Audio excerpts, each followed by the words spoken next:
याच्यासाठी आपण एक बॉक्स घेतलेला आहे, तुझ्यासाठी रिपीट करतोय, ऑलरेडी आमचं झालेलं आहे. उंची सांग बॉक्सची किती घ्यायचं. उंची 13 आहे. किती आहे? हा, मग 13 उंची घेऊया आणि छातीचा चौथा 8.5 आहे. 8.5 अधिक 2 9.5 10.5. हा एक बॉक्स झालेला आहे, तिचा माप करूया. ठीक आहे. आम्ही नाही अगं, वेगवेगळे माप करतोय ना. तुला कोणतं पाहिजे? आता त्यांनी माप घेतलं ना, तिने त्याचं बनवलं असं तिचं म्हणणं आहे. काही नाही, हे फक्त आपण तिच्यासाठी घेतोय ना. हा, याला असं हाफ करायचंय, इथपर्यंत माहिती तुला. हा, याला पण बंद बाजूला परत एकदा हाफ करायचंय, हे पण माहिती तुला. हे संपूर्ण माप मोजायचे. 5.25 आहे, तर 5.25 न घेता किती घ्यायचे? अर्धा इंच प्लस 1 इंच आतमध्ये आणि गोल. तर मग इथे 1.5 घेऊया, तितकंच घेऊया. अर्धा इंच आतमध्ये आणि गोल परत एकदा. हे माहिती तुम्हाला. पण आहे ना, याचे जे गळे असतात ते मोठे घ्यायचे असतात. जर समजा 6 असेल, 6.5 असेल तर 3 इंच एक्स्ट्रा असं घ्यायचं राहतं. 8.5 पर्यंत घेतील तुझ्या इच्छेने. हो, मग फक्त इतकाच वायर येतो ना. हे पूर्ण झाकलं जातं, फक्त व्ही येतो ना. असा येतो मॅडम. त्यामुळे असा येतो तो. अगं असं नुसता कॉर्नर येतो तुमच्या आवडीनुसार. एवढा नाही येणार ऍक्च्युली असाच घ्यायचा राहतो. पण तुम्हाला पाहिजे तेवढा घ्या. तुम्ही छोटा करू शकता. मी ऑलरेडी छोटा केलाय तुझा. इथपर्यंत समजलं? नंतर 3 इंचाने वाढवायचे. हा, नंतर महत्वाचं पॅटर्न आहे. इथे 3.5 घ्या. महत्वाचं 3.5 इथे घ्या. याला निम्मे करा. इथे सेंटर येईल आणि हे सेंटर इथे जोडा. आणि इकडे अर्धा असं घेऊ शकता नॉर्मल मापांना. थोडं जाड असेल तर इथे सरळ. इथे आज बरोबर नाही ना.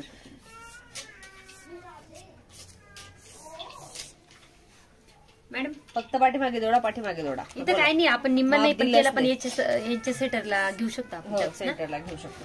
निम्म नाही केलं मी आता. माझ्यात कमी घेतलं तर चालतं. नाही काय गळा कमी घेतलं तर चालेल, पण तो बरोबर नाही दिसणार. साडी नेसल्यावर पण तो असा कसा तरी वेगळाच दिसते. म्हणून तो मध्ये यांच्या हाईटला. आणि ऍक्च्युली साडीच्या मध्येच येतो ना, त्याच्यामुळे इथे व्ही मध्ये गेला तर काही फरक नाही पडत. ते यांच्या हाईटला असं म्हणजे त्यांचं एवढं चालेल 8 पर्यंत. आणि हे पॅटर्न अशा पद्धतीने आपण कव्हर केले. समजलं तुला? वाढवायचं शिकवलं? वाढवलंच नाही अजून. वाढवायचं. हा. आता आपण हा पॅटर्न तयार करून घेतला की त्याला आपण कापून पण घेतो.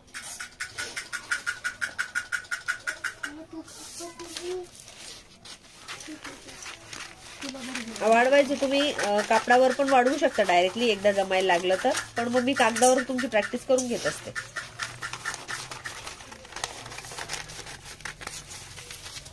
आणि आता आपण याला बाजूला ठेवूया. नंतर व्ही आहे ना, हा व्ही कापून घेते मी डायरेक्टली पुढचा मागचा. कारण मागे पण व्हीच आहे, पुढे पण व्हीच आहे. पॅटर्न बरोबर आपला असा दिसणारे जेव्हा तयार होणार आहे. हे बघ, इतकंच गोल होईल. जरी तुम्हाला झाला तरी हा इतकाच असतो आपला. तर हा इतका आला व्ही मध्ये. त्यानंतर पुढच्या मापासाठी टक जो आहे तो कापून घ्यायचा असतो. असा तर नाही. आता तर माग हे केलेली ना आपण, वाढवलंच नाही ना. मी कापलंय कारण ते समजण्यासाठी. मग हा असा दिसेल पुढचा. आणि आता आपण बघूया फक्त मागचा कसा दिसेल. तर मागच्या याला काढून घ्यायचं. हा टक्स लक्षात नाही ठेवायचा, इथून बारीक जायचं वर, जसं की नुसतं लाईन मध्ये. 5-5.5 इंच नुसतं लाईन मध्ये असा, अशा पद्धतीने. याला बाजूला ठेवूया आणि याला वाढवायचं बघूया. याला वाढवताना पहिले तर आपल्याला हा भाग करून घ्यायचा.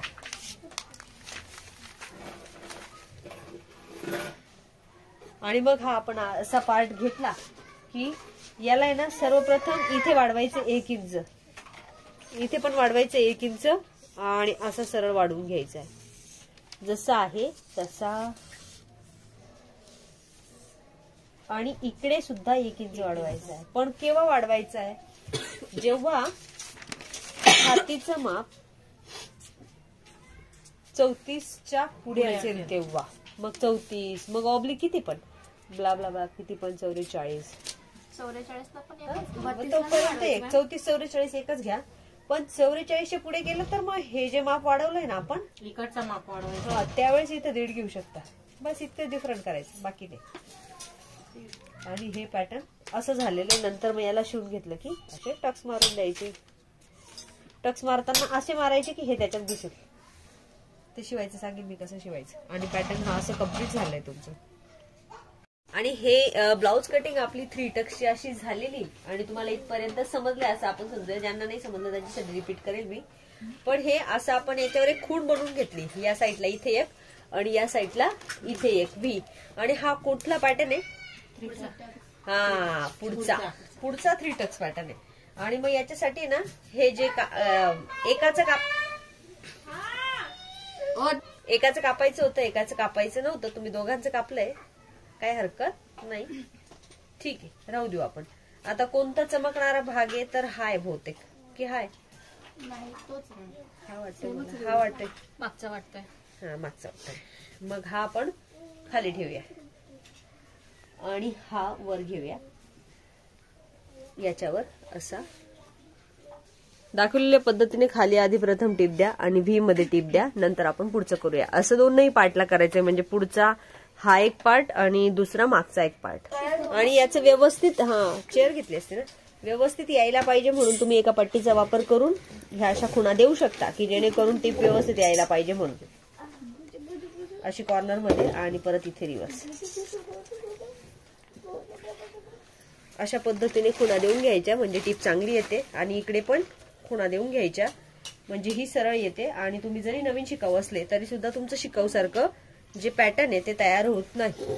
हे पण आपण अस्तरावर ठेवून परत टीप मारून घेणार आहे. जशी या दोघांमध्ये गॅप दिसतोय त्याच पद्धतीने आपण टीप सुद्धा मारून घेणार आहे. हा असा ठेवणार आहे. याला पण आपण ओपन करून घेऊया.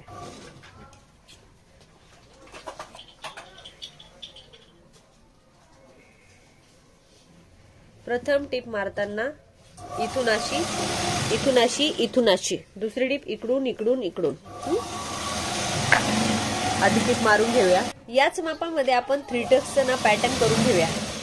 असं छानपैकी उलटवून घेतलेलं आहे. आणि उलटवल्यानंतर काय करायचं की याला अशा व्यवस्थित टिपा मारून घ्यायच्या. टिपा मारून झाल्यानंतर हा पार्ट असा इथे ठेवायचा आणि फक्त अशी टीप मारून घ्यायची. आणि असे दोघीकडे. आणि ह्या पॅटर्नला आपण अशा पद्धतीने इथे क्रॉस मध्ये कैची मारणं गरजेचं आहे. हा पार्ट आपला असा कैची मारून रेडी झालाय. नंतर हात घालून पट्टी करून घ्यायचा.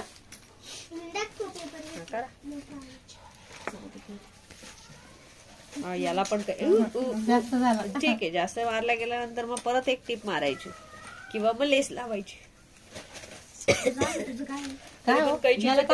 तुम्ही हे केलं याला कमी टीप मारली का इकडे वरती इथं पण हे करायचंय. हा करा, उडून द्या म्हणजे बरोबर बाहेर निघतं ते. इथे एक मारून घ्या. इथं थोडं कैची लागलीये तर मग कदाचित हे करून घ्यायचं. टीप मारल्यानंतर होऊन जातं कव्हर. ते नाही झालं तर लेस लावायची. आणि हा पार्ट उलटवून असा दिसतोय. टीप मारूया.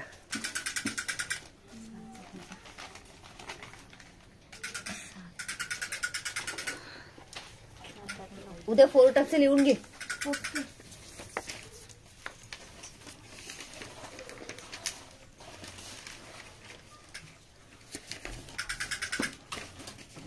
वा, तुम्ही तर माझ्यापेक्षा बी जास्त शॉर्टकट पिटल्याची ते वाटून घेतला. त्याला मोठा बी करून घेतला पॅटर्नला.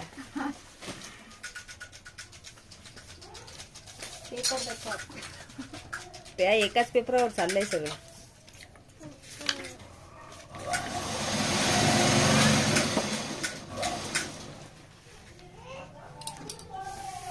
तुमच्याकडे 3-3 लहान लेकर तरी पसार होत नाही का?